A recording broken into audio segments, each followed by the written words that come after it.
మనందరికీ కాలేజ్‌లో favourite senior are junior పక్కా ఉంటారు. మా సీనియర్స్ ఇంకో 1 మంత్‌లో పాస్ ఔట్ అయిపోతారు. సో, ట్రీట్ తీసుకుందామని ధన్‌బాద్‌లో ఉన్న బార్బిక్యూ నేషన్‌కొచ్చేసాం. ఎప్పుడు చూసినా ఇదే పనిరా, కొంచెం కూడా బోర్ కొట్టదా? సీనియర్స్ కాబట్టి బిల్లు మొత్తం వాళ్ళది. మా కాలేజ్‌లో రూల్ ఏంటంటే like if you are a junior and నీకు ఒక సీనియర్ ఫుల్ ఇంట్రో తెలిసుండాలి. Like full name, place, branch ఒక ఫార్మాట్‌లో ఇంట్రో చెప్పి ట్రీట్ అడిగితే పక్కా ఇస్తారు. కాలేజ్‌లో సీనియర్స్‌తో కాంటాక్ట్ చాలా చాలా important. And to be frank నేను ఇంటర్‌లో ఉన్నప్పుడు ఐఐటీ కాలేజెస్‌లో జాయిన్ అవ్వడానికి నాకు చాలా చాలా హెల్ప్ చేశారు.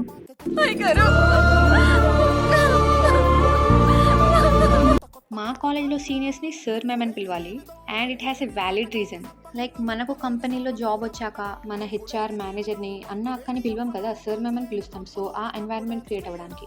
ఒకవేళ జూనియర్ సీనియర్ మాట వినకపోతే అది నీ ఇమాజినేషన్కి వదిలేస్తున్నా.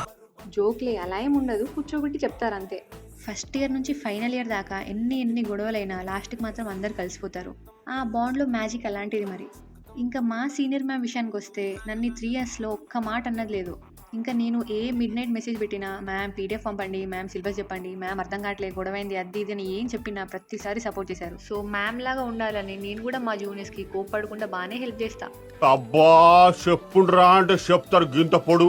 నేనైతే ఫుల్‌గా తిన్నా. Thank you for everything ma'am. ఇంతకంటే ఏం చెప్పగలం? Finally it's time for you to tag your favourite senior and ask for treat.